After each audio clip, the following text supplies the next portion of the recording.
Welcome to Rudra cooking. இப்போ நம்ம கைவலியே இல்லாமல் பூ போல் இடியாப்பம் செய்ய போகிறோம். அது எப்படி செய்யறதுன்னு பார்க்குறதுக்கு முன்னாடி நம்ம சேனலை மறக்காமல் சப்ஸ்கிரைப் பண்ணிக்கோங்க, சமையல் பண்ணுங்கள், ரொம்ப ரொம்ப சந்தோஷமாக இருங்க. இப்போ நம்ம வீடியோக்குள்ளே போகலாம். நம்ம இடியாப்பம் எப்படி செய்யறதுன்னு பார்க்கலாம். இடியாப்பம் செய்யறதுக்கு நான் இந்த ஒரு பவுலில் ஒரு பவுல் பச்சரிசி மாவு தான் எடுத்திருக்கேன். வீட்டில் எப்பயுமே நான் பச்சரிசி அரைச்சி வச்சுருப்பேன்.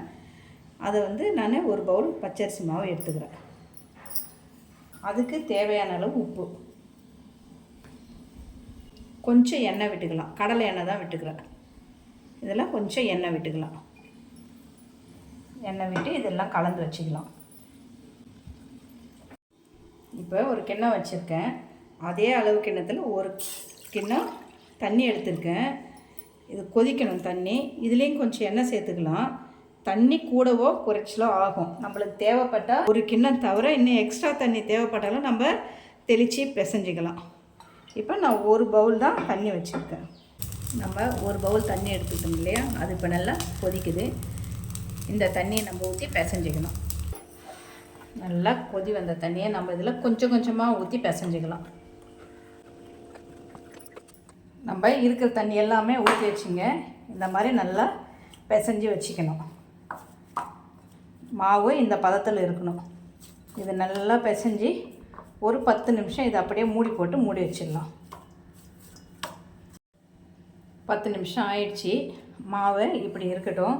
அப்புறம் நாம் இது பாருங்கள், முறுக்கு குழா தான் எடுத்திருக்கேன். இதில் குட்டி குட்டி குட்டியாக இருக்கும் ஹோல்ஸு. அந்த தட்டு போட்டு வச்சுருக்கேன். இதில் நம்ம எண்ணெய் தடவிக்கலாம். எண்ணெய் தடவினா தான் ஈஸியாக வரும்.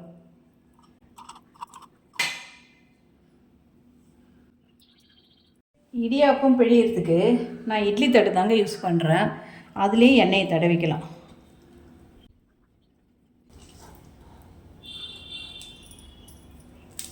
எவ்வளோ மெலிசாக வருது பாருங்கள், பூ மாதிரி வருது பாருங்கள். இடியாப்பம் அப்படியே மழை சாரல் மாதிரி வருது பாருங்கள். இப்போ இது எல்லாத்தையுமே நம்ம இட்லி வேக வைக்கிற குக்கரில் வச்சு வேக வச்சிடலாம்.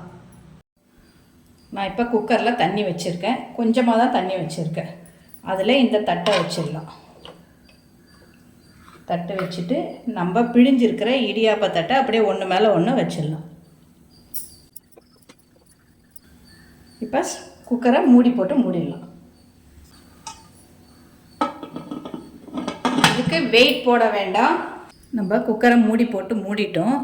இது ஒரு வேகிறதுக்கு 10 நிமிஷம் ஆகும். 10 நிமிஷம் ஆன பிறகு நம்ம திறந்து பார்க்கலாம். அதுக்குள்ளே நம்ம தேங்காய் பால் ரெடி பண்ணிடலாம். 10 நிமிஷம் ஆயிடுச்சிங்க. இப்போ ஸ்டவ்வை சிம்மில் வச்சுட்டு நம்ம குக்கரை திறந்து பார்த்துடலாம். ஸ்டவ் சிம்மில் வச்சுட்டேன். சூப்பராக வெந்திருக்குங்க. இதை அப்படியே நம்ம ஒரு 5 நிமிஷம் சூடாறி ஒரு தட்டில் எடுத்துக்கலாம். இப்போ கொஞ்சம் சூடு ஆடிடுச்சிங்க. இதை நம்ம அப்படியே எடுத்து பிளேட்டில் எடுத்துக்கலாம். இந்த ஒரு பிளேட் வச்சுருக்கேன். நம்ம எண்ணெய் தடவி வச்சுருக்கோம் இல்லையா, அதனால் தட்டினா வந்துடும். சூப்பராக வந்துடுச்சு பாருங்கள் இடியாப்பம். இதே மாதிரி இருக்கிற எல்லாத்தையுமே நம்ம எடுத்துடலாம்.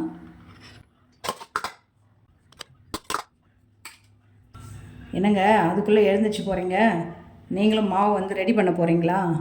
இருங்க இது கூட தேங்காய் பால்லாம் வச்சு உங்களுக்கு காமிக்கிறேன். அதுக்கப்புறம் நீங்கள் போங்க. சும்மா சூப்பரான மல்லிகைப்பூ மாதிரி இடியாப்பம் ரெடி ஆகிடுச்சு.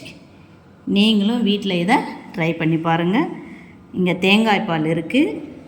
இது புளியோதரை இடியாப்பம், இது வெள்ளை இடியாப்பம். இதில் தேங்காய் பால் போட்டுக்கின்னு சாப்பிட ரொம்ப டேஸ்ட்டாக இருக்கும். நீங்களும் இதை வீட்டில் ட்ரை பண்ணி பாருங்கள். எப்படி இருக்குன்னு சொல்லுங்கள் கமெண்டில்.